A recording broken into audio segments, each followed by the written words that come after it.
बहुत बार ऐसा देखने को मिलता है, जो ज्यादा भगवान का पूजा पाठ करता है वही सबसे ज्यादा दुखी होता है, जबकि कोई नास्तिक आदमी जो भगवान को नहीं मानता, कभी पूजा पाठ नहीं करता, कभी संतों का संग नहीं करता, वह सबसे ज्यादा सुखी जीवन जीता है। यह सब चीजें देखकर कभी कभी तो ऐसा लगता है कि भगवान ही गलत है, भगवान का न्याय ही गलत है।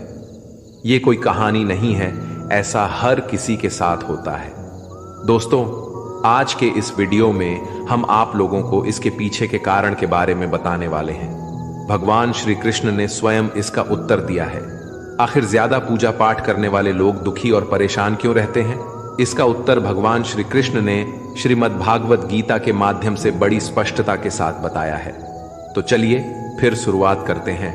दोस्तों, बात द्वापर युग की है, जब भगवान श्री कृष्ण और अर्जुन के बीच संवाद हो रहा था। तब अर्जुन ने भगवान श्री कृष्ण से पूछा कि माधव, जो लोग ज्यादा पूजा पाठ करते हैं वह ज्यादातर दुख और परेशान रहते हैं, इसके पीछे क्या कारण है? जबकि जो लोग भगवान का नाम भी नहीं लेते, भगवान का स्मरण बिल्कुल भी नहीं करते और हमेशा गलत कार्य में लिप्त रहते हैं, उन लोगों को मैं सुखी देखता हूं। इसके पीछे का रहस्य मुझे समझाने का प्रयास करें। तब भगवान श्री कृष्ण ने एक छोटी सी कहानी के माध्यम से अर्जुन को इसका उत्तर दिया। आइए जानते हैं उस छोटी सी कहानी के बारे में। एक गुरु के दो शिष्य थे, दोनों ही पढ़े लिखे विद्वान थे। दोनों में फर्क सिर्फ इतना था कि एक भगवान को मानने वाला था और दूसरा भगवान को ना मानने वाला नास्तिक था।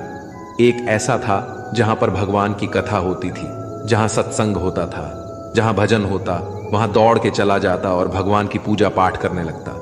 दूसरा शिष्य इन सब चीजों से दूर था। वह शराब पान भी करता था, वेश्याओं के साथ नमन करता था। सारी बुरी आदतें दूसरे शिष्य में थी। एक दिन क्या हुआ, एक शिष्य शराब पीकर अनाब शनाब बोलते हुए रास्ते में पैदल चलते हुए अपने घर को जा रहा था। अचानक उसको रास्ते में पैसों से भरा एक बैग मिल जाता है। उसकी खुशी का ठिकाना नहीं रहता। वह जोर जोर से चिल्लाते हुए सबको बताता है, मुझे आज पैसों से भरी बैग की थैली मिल गई, मेरा जीवन सफल हो गया, इन पैसों से अपने जीवन की आवश्यकताओं की पूर्ति करूंगा। वही दूसरा मित्र मंदिर से भजन करते हुए अपने घर को जा रहा था।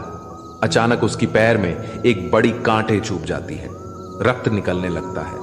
ठीक उसी समय दूसरा शिष्य भी वहीं पहुंचता है और हंसते हुए उसको बोलने लगता है, क्यों, तुम ही हो ना जो सबसे ज्यादा पूजा पाठ करते हो, भगवान का भी भजन करते हो, क्या दिया तुम्हारे भगवान ने तुम्हें? मुझे देखो, मैं कभी मंदिर नहीं गया और ना ही मैंने कोई भी काम अच्छा किया। मेरे घर में भगवान का मंदिर भी नहीं है। मैंने कभी अपने घर में सत्यनारायण का कथा नहीं कराया, भगवान के सामने कभी माथा नहीं टेका। फिर भी मैं कितना संपन्न हूं, अमीर हूं। मेरे पास पैसों की कोई कमी नहीं है। सबसे ज्यादा सुखी जीवन मैं ही जी रहा हूं। अच्छे शिष्य को उसकी बात चुभने लगी। उसने मन ही मन विचार किया, हां, यह तो सच बोल रहा है। मैं कितना पूजा करता हूं और वह कुछ नहीं करता, फिर भी कितना सुखी है। इतना सोचते हुए वह अपने गुरु के पास चला जाता है और यही प्रश्न गुरु से करता है। गुरु जी मुस्कुराते हुए बोले, भगवान जो करते हैं अच्छे के लिए ही करते हैं। जिसकी जैसी योग्यता होती है उसको उसी के अनुसार फल देते हैं। अब तुम्हारे प्रश्नों का उत्तर तुम जानते हो। भगवान ने तुम्हारे पैर में ही क्यों छुभाई काटे और उसको पैसों से भरी हुई बैग क्यों मिली? सुनो, तुमने पिछले जन्म में बहुत पाप किया था, इसलिए तुम्हारी आज मौत होने वाली थी। तुम बच गए क्योंकि तुम मंदिर गए थे, तुमने भगवान की पूजा की थी। यही एक कारण है कि तुम्हारी मौत ना होकर सिर्फ एक ही काट चुभा। अब तुम्हारे मित्र की बात करते हैं। पूर्व जन्म में वह एक संत महापुरुष था, इसलिए उसकी 8 किस्मत बदलने वाली थी। करोड़ों की संपत्ति का मालिक बनने वाला था, मगर इस जन्म में उसने कोई भी अच्छा काम नहीं किया। इसलिए पूर्व जन्म के फल के अनुसार उसको थोड़े पैसे ही मिले, जबकि वो अरबों की संपत्ति का मालिक बनने वाला था।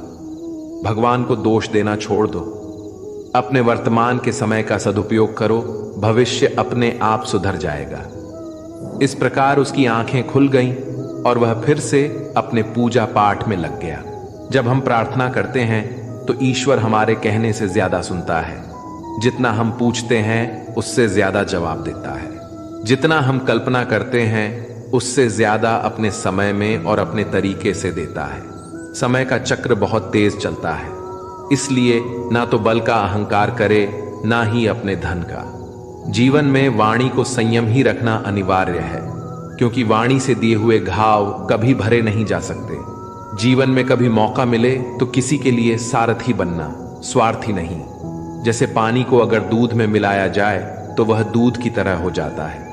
यदि वही पानी अगर कीचड़ में मिलाया जाए तो कीचड़ बन जाएगा।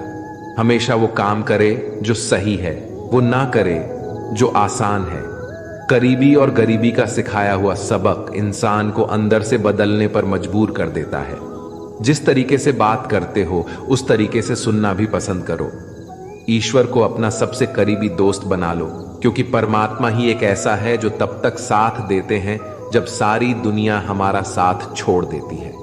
ऐसे लोगों से दोस्ती बनाए रखिए जो आपको बेहतर बनाने के लिए प्रेरित करता हो, जो आपको अपनी जवाबदारी माने और आपका ख्याल रखे, जो आपको अपना समझे और अपना घर जैसा महसूस कराएं, जो आपकी सहायता करे और आपको समझे।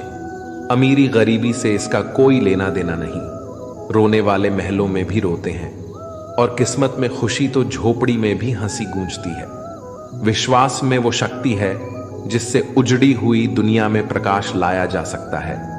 विश्वास पत्थर को भगवान बना सकता है और विश्वास भगवान के बनाए इंसान को पत्थर दिल बना सकता है। किसी की यादों में घुट घुट कर मरने से अच्छा है कि आप अपनी ताकत को अपने लक्ष्य पर लगाओ और इतने सफल बन जाओ कि एक दिन आपको छोड़ने वाला पछताने लगे। कामयाब व्यक्ति की चमक लोगों को दिखाई देती है। उसने कितने अंधेरे देखे हैं ये कोई नहीं जानता। यदि सपने सच नहीं हो रहे हो तो रास्ते बदल लो, सिद्धांत नहीं।